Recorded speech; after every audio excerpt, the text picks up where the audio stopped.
جب تمہارا قادر، جب تمہارا قادر مطلق خدا ہو جائے گا۔ اعوذ باللہ من الشیطان الرجیم، بسم اللہ الرحمن الرحیم۔ سامعین و ناظرین کرام، السلام علیکم ورحمۃ اللہ وبرکاتہ۔ خاکسار نے سیدنا حضرت محمد رسول اللہ صلی اللہ علیہ وآلہ وسلم کی سوانح پر مختلف پروگرام پیش کیے ہیں، اور اب خاکسار آپ صلی اللہ علیہ وآلہ وسلم کی سیرت طیبہ پر مختلف پروگرام پیش کر رہا ہے۔ آج کا پروگرام سیدنا حضرت محمد رسول اللہ صلی اللہ علیہ وآلہ وسلم کی سیرت طیبہ کے حوالے سے آپ کے انفاق فی سبیل اللہ کے بارے میں ہے۔ انفاق فی سبیل اللہ اسلام میں ایک اصطلاح ہے۔ انفاق فی سبیل اللہ کا معنی ہے اللہ تعالیٰ کی خوشنودی اور رضا کی خاطر اللہ کے راستے میں اپنے مال کو خرچ کرنا۔ گویا اس پروگرام میں یہ بتانے کی کوشش کی جا رہی ہوگی کہ آپ صلی اللہ علیہ وآلہ وسلم کس طرح قرآن مجید کی تعلیم دربارہ انفاق فی سبیل اللہ پر خود عمل کرتے تھے، اور آپ صلی اللہ علیہ وسلم نے خود قرآن مجید کی تعلیم کی روشنی میں انفاق فی سبیل اللہ کے بارے میں اپنی امت کو کیسے اور کیا تعلیم دی ہے۔ پروگرام کو آگے بڑھانے سے قبل خاکسار درخواست کرتا ہے کہ اگر آپ کو یہ پروگرام پسند آئے تو اسے لائک کریں، اپنے دوستوں اور فیملی ممبر سے شیئر کریں، اور بالخصوص اپنے بچوں کی تعلیم و تربیت کے لیے اس مضمون کو آسان پیرائے میں ان کو سمجھانے کی کوشش کریں، اور اس چینل کو سبسکرائب کریں۔ جزاکم اللہ تعالی احسن الجزا۔ سامعین و ناظرین کرام، خاکسار سیدنا حضرت محمد رسول اللہ صلی اللہ علیہ وآلہ وسلم کی سیرت طیبہ کے حوالے سے آپ صلی اللہ علیہ وآلہ وسلم کے انفاق فی سبیل اللہ یعنی اللہ کے راستے میں خرچ کرنے کے بارے میں یہ پروگرام پیش کر رہا ہے۔ سوال پیدا ہوتا ہے کہ اللہ تعالیٰ کے راستے میں خرچ کرنے سے کیا مراد ہے؟ اللہ تعالیٰ کے راستے میں خرچ کرنے سے مراد یہ ہے کہ اللہ تعالیٰ کے بندے اللہ تعالیٰ کی خوشنودی اور رضا کے حصول کے لیے، اللہ تعالیٰ کے دین کی ضروریات کے لیے اور بنی نوع انسان کی خدمت کے لیے اپنے اموال خرچ کریں۔ سیدنا حضرت محمد رسول اللہ صلی اللہ علیہ وآلہ وسلم قرآن مجید کے ہر حکم کو ماننے میں اول المومنین کا اعلیٰ ترین مقام رکھتے تھے۔ آپ صلی اللہ علیہ وآلہ وسلم نے قرآن مجید کی انفاق فی سبیل اللہ کی تعلیم کے تحت خود بھی اپنے اموال کو اللہ تعالیٰ کے راستے میں خرچ کیا، اور اپنے صحابہ کرام رضی اللہ تعالیٰ عنہم کو بھی اس کی تلقین فرمائی۔ سیدنا حضرت محمد رسول اللہ صلی اللہ علیہ وآلہ وسلم کی تو اس دنیا میں زندگی گزارنے کی مثال تو ایک مسافر کی سی تھی جو موسم گرما میں راہ چلتے کسی درخت کے سایہ میں تھوڑے سے وقت کے لیے سستانے کے لیے ٹھہر جاتا ہے۔ آپ صلی اللہ علیہ وآلہ وسلم اپنے صحابہ کی بھی اسی طرز پر تربیت فرماتے رہتے تھے۔ ایک دفعہ آپ صلی اللہ علیہ وآلہ وسلم اپنے صحابہ کی مجلس میں تشریف فرما تھے۔ آپ صلی اللہ علیہ وآلہ وسلم نے اپنے صحابہ سے پوچھا، کیا تم میں کوئی ایسا بھی ہے جو اپنے مال سے زیادہ اپنے وارث کے مال سے محبت کرتا ہو؟ صحابہ نے جواب میں عرض کی، یا رسول اللہ، ہم میں سے ہر کوئی اپنے مال سے محبت کرتا ہے، نہ کہ اپنے وارث کے مال سے۔ تب آپ صلی اللہ علیہ وآلہ وسلم نے فرمایا کہ تمہارا مال تو اصل میں وہی ہے جو تم نے خود خدا کی راہ میں خرچ کر دیا یا اپنی ضرورتوں کے لیے خرچ کر دیا۔ تمہارے مال میں سے جو بچا ہوا ہے اور جو مال پیچھے رہ جائے گا وہ تمہارا نہیں، وہ تو تمہارے وارثوں کا مال ہے۔ حدیث کی کتاب ترمذی کتاب صفات القیامہ میں روایت ہے کہ ایک دفعہ آپ صلی اللہ علیہ وآلہ وسلم نے غربا میں گوشت تقسیم کرنے کے لیے بکری ذبح کروائی۔ آپ صلی اللہ علیہ وآلہ وسلم نے اپنے گھر والوں سے اس گوشت کو غربا میں تقسیم کرنے کا کہا، اور خود کسی کام کے لیے گھر سے باہر تشریف لے گئے۔ واپس آئے اور گھر والوں سے پوچھا کہ کیا گوشت تقسیم ہو گیا ہے؟ آپ صلی اللہ علیہ وسلم کو بتایا گیا کہ بالکل تھوڑا سا بچا ہے اور باقی سارا تقسیم ہو گیا ہے۔ آپ صلی اللہ علیہ وآلہ وسلم نے فرمایا کہ جو تقسیم ہو گیا ہے وہ بچا ہے، اور جو بچا ہے وہ تو ضائع ہو گیا ہے، کیونکہ یہ تو ہم نے خود استعمال کر لینا ہے۔ سامعین و ناظرین کرام، حدیث کی کتاب مسلم کتاب الزہد والرقائق میں روایت ہے، آپ صلی اللہ علیہ وآلہ وسلم نے فرمایا کہ ایک دفعہ ایک شخص جنگل میں جا رہا تھا، آسمان پر بادل وغیرہ کا کوئی نام و نشان نہ تھا، اور پھر یکدم ہی بادل آئے اور اس شخص نے ایک بادل میں سے یہ آواز سنی کہ فلاں شخص کے باغ کو سیراب کر دو۔ اس کے بعد اس نے دیکھا کہ وہ بادل اسے ذرا ہٹ کر ایک میدان پر برسا، اور پھر بارش کا پانی ایک نالے میں بہنے لگا، اور وہ شخص اس نالے کے ساتھ ساتھ چلنے لگا، اور اس نے دیکھا کہ وہ نالا ایک باغ کو سیراب کر رہا تھا۔ اس شخص نے اس باغ والے سے اس کا نام پوچھا، تو یہ وہی نام تھا جو اس نے بادل سے آنے والی آواز سے سنا تھا۔ اس باغ والے نے اس شخص سے پوچھا، اے اللہ کے بندے، تو مجھ سے میرا نام کیوں پوچھتا ہے؟ اس نے سارا قصہ بیان کیا کہ اس نے بادل سے یہ آواز سنی تھی کہ فلاں شخص کے باغ کو سیراب کر دو۔ اس شخص نے پھر باغ والے سے پوچھا کہ اب تم بیان کرو کہ بادل سے یہ آواز کیوں آئی ہے، تمہارے باغ میں کیا خصوصیت ہے؟ اس باغ والے نے بیان کیا کہ اب تم نے پوچھا ہی ہے تو اس کا جواب یہ ہے کہ اس باغ سے جو پیداوار ہوتی ہے وہ اس پیداوار کے 3 حصے کرتا ہے۔ ایک حصہ صدقہ و خیرات کر دیتا ہے، ایک حصہ اپنے اہل و عیال کے لیے رکھ لیتا ہے، اور ایک حصہ وہ پھر اس باغ کی پیداوار لینے کے لیے اس باغ پر خرچ کر دیتا ہے۔ سامعین و ناظرین کرام، خاکسار نے بھی جو حدیث کے حوالے سے باغ والے کی مثال بیان کی ہے، ایک اچھا مسلمان اسی طرح اپنی آمدنی کو اللہ کے راستے میں خرچ کرتا ہے۔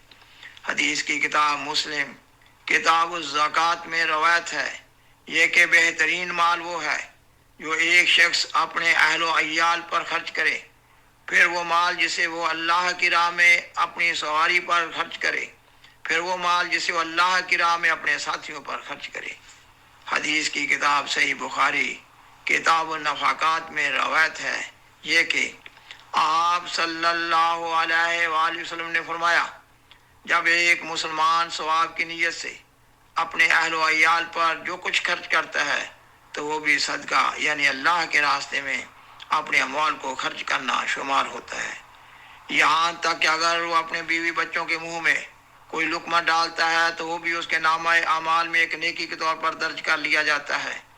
کئی ایک احادیث اس مضمون کی مختلف کتب میں بیان ہوئی ہے کہ جب ایک مسلمان اپنے عزیزوں اور رشتہ داروں کو صدقہ دیتا ہے تو اس کو عام لوگوں کو صدقہ دینے کے ثواب سے دوہرا ثواب ملتا ہے۔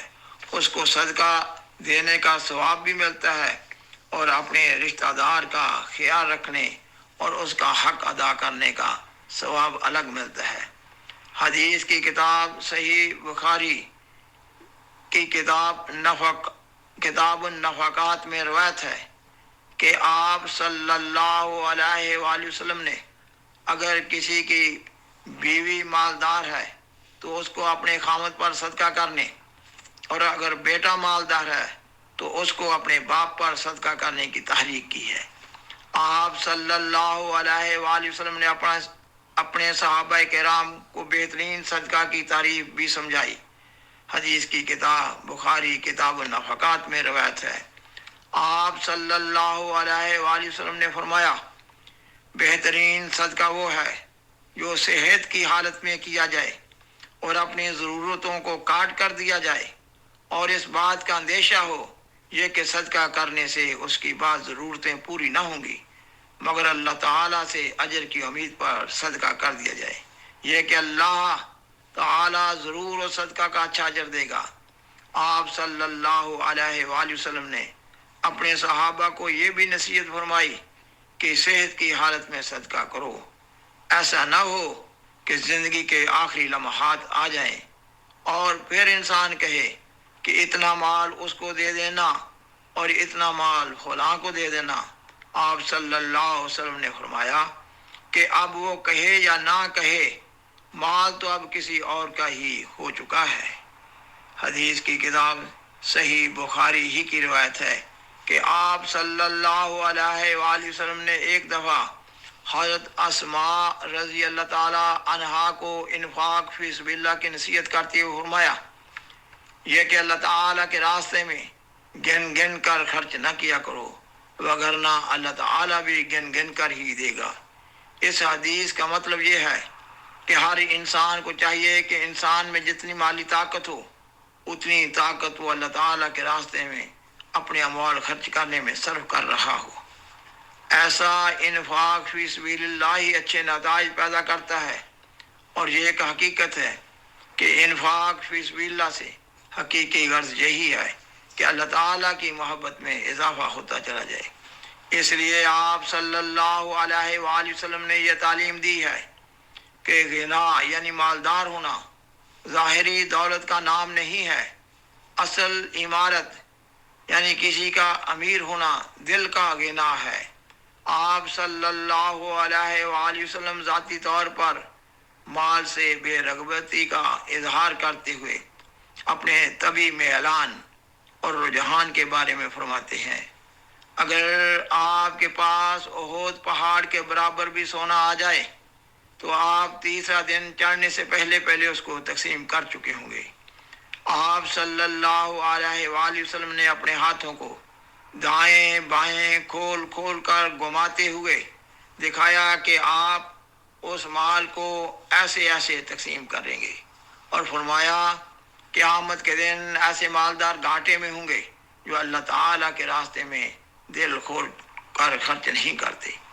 سامعین و ناظرین کرام، حضرت انس رضی اللہ تعالیٰ عنہ روایت کرتے ہیں کہ آپ صلی اللہ علیہ وآلہ وسلم نے اپنے صحابہ سے فرمایا کیا میں تم کو سب سخیوں سے بڑے سخی کے بارے میں نہ بتاؤں؟ اور پھر آپ صلی اللہ علیہ وآلہ وسلم نے فرمایا کہ اللہ تمام سخاوت کرنے والوں سے بڑھ کر سخاوت کرنے والا ہے، اور پھر انسانوں میں میں سخاوت کرنے والوں سے بڑھ کر سخاوت کرنے والا ہوں، اور پھر انسانوں میں میں سب سے بڑھ کر سخاوت کرنے والا ہوں، یعنی آپ صلی اللہ علیہ وآلہ وسلم سب سے بڑھ کر سخاوت کرنے والے ہیں۔ یہ محض آپ صلی اللہ علیہ وآلہ وسلم کا دعویٰ ہی نہیں تھا، آپ کی زندگی میں دل کھول کھول کر سخاوت کرنے کی کئی مثالیں موجود ہیں کہ جیسے جیسے آپ کے پاس مال آتا تھا آپ ویسے ویسے سارے کا سارا اللہ تعالیٰ کے راستے میں خرچ کر دیتے تھے۔ ام المومنین حضرت عائشہ رضی اللہ تعالیٰ عنہ بیان کرتی ہیں کہ جب سے آپ صلی اللہ علیہ وسلم مدینہ تشریف لائے، آپ صلی اللہ علیہ وآلہ وسلم کے خاندان نے کبھی مسلسل 3 دن روٹی نہیں کھائی۔ آپ بیان کرتی ہیں کہ پورا مہینہ اس حال میں گزر جاتا تھا کہ ہمارے چولہے میں آگ نہ جلتی تھی، کھجور اور پانی پر گزارا ہوتا تھا۔ اس کے باوجود آپ کی سخاوت مشہور ہے۔ رمضان المبارک کے مہینے میں یہ سخاوت اپنے انتہائی عروج پر پہنچ جاتی تھی، اور کہا جاتا ہے کہ رمضان المبارک میں آپ کی سخاوت تیز آندھی سے بھی بڑھ جاتی تھی۔ اور آپ صلی اللہ علیہ وآلہ وسلم کی آخری بیماری کا واقعہ ہے، حضرت سہل بن سعد رضی اللہ تعالیٰ عنہ بیان کرتے ہیں کہ آپ صلی اللہ علیہ وآلہ وسلم نے ام المومنین حضرت عائشہ رضی اللہ تعالیٰ عنہ کے پاس 7 دینار رکھوائے ہوئے تھے۔ اپنی زندگی کے آخری دن آپ صلی اللہ علیہ وآلہ وسلم نے حضرت عائشہ رضی اللہ تعالیٰ عنہ سے پوچھا وہ سونا جو تمہارے پاس تھا اس کا کیا کیا ہے؟ انہوں نے عرض کی یا رسول اللہ وہ میرے پاس ہی ہے۔ آپ صلی اللہ علیہ وسلم نے فرمایا اسے صدقہ کر دو۔ اتنا کہا کہ آپ صلی اللہ علیہ وسلم پر غشی طاری ہوگی، اور حضرت عائشہ رضی اللہ تعالی عنہا آپ صلی اللہ علیہ وآلہ وسلم کے ساتھ ہی مصروف تھیں۔ جب آپ صلی اللہ علیہ وآلہ وسلم کو ہوش آئی تو پھر پوچھا کیا وہ سونا صدقہ کر دیا ہے؟ انہوں نے عرض کی کہ ابھی نہیں کیا۔ پھر آپ صلی اللہ علیہ وآلہ وسلم نے وہ دینار منگوائے، اپنے ہاتھ پر رکھے اور گنے اور فرمایا کہ محمد کا بھی اپنے رب پر کیا توکل ہوا، اگر خدا سے ایسے حالات میں ملاقات ہو کہ دنیا سے رخصت ہوتے وقت ان کے گھر میں 7 دینار تھے۔ اور پھر آپ صلی اللہ علیہ وآلہ وسلم نے وہ دینار صدقہ کر دیے۔ یہ آپ کی زندگی کا آخری دن تھا۔ آخر دعوانا ان الحمد للہ رب العالمین۔ شکریہ۔